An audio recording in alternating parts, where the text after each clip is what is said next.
Hi friends, എൻ്റെ ഇന്നത്തെ വീഡിയോയിലേക്ക് നിങ്ങൾക്കെല്ലാവർക്കും സ്വാഗതം.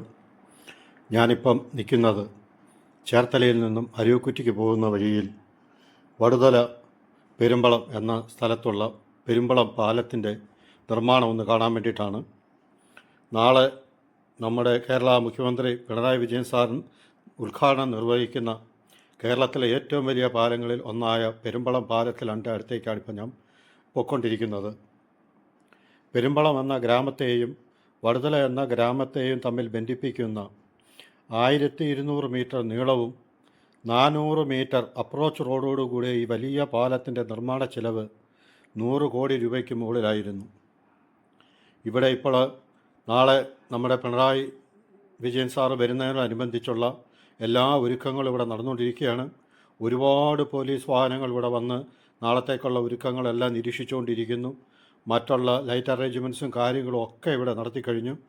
7 ദിവസമായിട്ട് ഈ ഗ്രാമത്തിൻ്റെ ഉത്സവമാണ് ഈ പാലത്തിൻ്റെ ഉദ്ഘാടനം. ഇന്നലെ വൈകിട്ടും എല്ലാ ദിവസവും വൈകിട്ട് ഇവിടെ ഓരോരോ പരിപാടികളൊക്കെ ഉണ്ട്. ഇന്ന് വൈകിട്ടും ഗംഭീരമായ പരിപാടികളാണ് ഇവിടെ സ്റ്റേജിൽ അവതരിപ്പിക്കുന്നത്. അതുകൂടാതെ വലിയൊരു AC ഹാളും അവിടെ അറേഞ്ച് ചെയ്തിട്ടുണ്ട്. നാളെയാണ് പിണറായി വിജയൻ സാർ ഈ പാലം ഉദ്ഘാടനം ചെയ്യുന്നത്. പെരുമ്പളം നിവാസികളുടെയും വടുതല നിവാസികളുടെയും സ്വപ്ന സാക്ഷാത്കാരമാണ് ഈ പാലം. ആദ്യ പിണറായി സർക്കാരിൻ്റെ കാലത്താണ് ഈ പാലത്തിൻ്റെ നിർമ്മാണം ഊരാളുങ്കൽ കൺസ്ട്രക്ഷൻ കമ്പനിക്ക് ലഭിക്കുന്നത്. അതിനുശേഷം 6 വർഷം കൊണ്ട് ഈ പാലം വളരെ വേഗത്തിൽ പൂർത്തീകരിക്കാൻ സാധിച്ചു. ആ പൂർത്തീകരണം തന്നെ പിണറായി സർക്കാരിൻ്റെ ഏറ്റവും വലിയൊരു വിജയം തന്നെയാണ്. അവരുടെ രണ്ടാം പിണറായി സർക്കാരിൻ്റെ കാലത്ത് തന്നെ ഈ പാലം ഉദ്ഘാടനം ചെയ്യാൻ സാധിച്ചു. വളരെ നല്ല വിസ്തൃതമായ ഒരു പാലവും റോഡിൻ്റെ ഇരുവശങ്ങളിലും വീതി നടപ്പാതയും അതിൻ്റെ അടുത്തു തന്നെയുള്ള സേഫ്റ്റി ബാരിക്കേഡും നമുക്ക് ഈ പാലത്തിനുണ്ട്. വേമ്പനാട്ട് കായലിൻ്റെ ഏറ്റവും വീതി കൂടിയ ഭാഗത്താണ് ഈ വലിയ പാലം നിർമ്മിച്ചിരിക്കുന്നത്. നമ്മുടെ പടഹാരം പാലവും അഴീക്കൽ പാലവും കഴിഞ്ഞു കഴിഞ്ഞാൽ ഏറ്റവും വലിയ പാലങ്ങളിൽ ഒന്നാണ് ഈ പാലം. വളരെ മനോഹരമായ ഒരു കാഴ്ചയാണ് രാത്രിയിൽ പാലം കാണേണ്ടത്. എല്ലാവിധമായ ലൈറ്റ് അറേഞ്ച്മെൻറ്റ്സോടും കൂടി രാത്രിയിൽ പാലത്തിൽ കൂടെ പോകുന്ന കാഴ്ച വളരെ മനോഹരമാണ്. ഇവിടെ നിന്ന് നോക്കിയാൽ നമുക്ക് അരുവിക്കുറ്റിയും കൊച്ചിയുടെ ചില ഭാഗങ്ങളും ഒക്കെ ഈ പാലത്തിൽ നിന്ന് നോക്കിയാൽ നമുക്ക് കാണാം. ആദ്യ പിണറായി സർക്കാരിൻ്റെ കാലത്തുണ്ടായിരുന്ന MLA ആരിഫ് സാറിൻ്റെ അശാന്തമായ ശ്രമത്തിൻ്റെ ഫലമായിട്ടാണ് ഈ പാലം ഇവിടെ വരാനുണ്ടായ പ്രധാന കാരണം.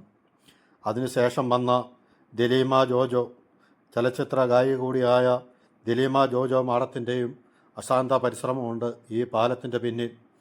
എല്ലാവിധമായ പിണറായി ഗവൺമെൻറ്റിൻ്റെ എല്ലാവിധമായ ശക്തമായ ഇടപെടൽ ഉണ്ടായതുകൊണ്ട് മാത്രമാണ് ഈ പാലം ഇത്രയും പെട്ടെന്ന് പൂർത്തീകരിക്കാൻ സാധിച്ചതും. അത് പിണറായി സർക്കാരിൻ്റെ വിജയത്തിൻ്റെ ഏറ്റവും വലിയൊരു തിലകക്കുറി തന്നെയാണ് ഈ പാലം. അപ്പോൾ നമുക്ക് ഈ പാലം ഒന്ന് കാണാം. ഇതിൻ്റെ ബാക്കി ഭാഗങ്ങളും വശങ്ങളും ഒക്കെ അതിൻ്റെ നിർമ്മാണ രീതികളും ഒക്കെ ഇപ്പോഴത്തെ ഏറ്റവും ലേറ്റസ്റ്റ് രീതിയിലുള്ള നിർമ്മാണമാണ് ഈ പാലത്തിനെല്ലാം ഉപയോഗിച്ചിരിക്കുന്നത്. പണ്ട് കാലത്തെ പോലെയുള്ള എല്ലാ പാലങ്ങൾക്കും ഒരേ മോഡലായിട്ടുള്ള രീതികളൊന്നുമല്ല ഇപ്പോഴത്തെ ഓരോരോ പാലങ്ങൾക്കും ഉപയോഗപ്പെടുത്തിയിരിക്കുന്നത്. എല്ലാം പുതിയ ടെക്നോളജിയിലുള്ളതും പുതിയ പുതിയ എഞ്ചിനീയർമാരുടെ തലകളിൽ വിരിഞ്ഞ പുതിയ പുതിയ മോഡലുകളും ഒക്കെയാണ് ഇന്നത്തെ നമ്മുടെ കേരളത്തിലെ ഓരോരോ പാലങ്ങൾ. അതിനെ അങ്ങേയറ്റം മനോഹരമാക്കി തീർത്തിട്ടുമുണ്ട് എഞ്ചിനീയേഴ്സും അതിൻ്റെ കൺസ്ട്രക്ഷൻ കമ്പനിക്കാരും ഒക്കെ. അപ്പോൾ ഈ പാലം നമുക്ക് ബാക്കി ഒന്ന് കാണാം.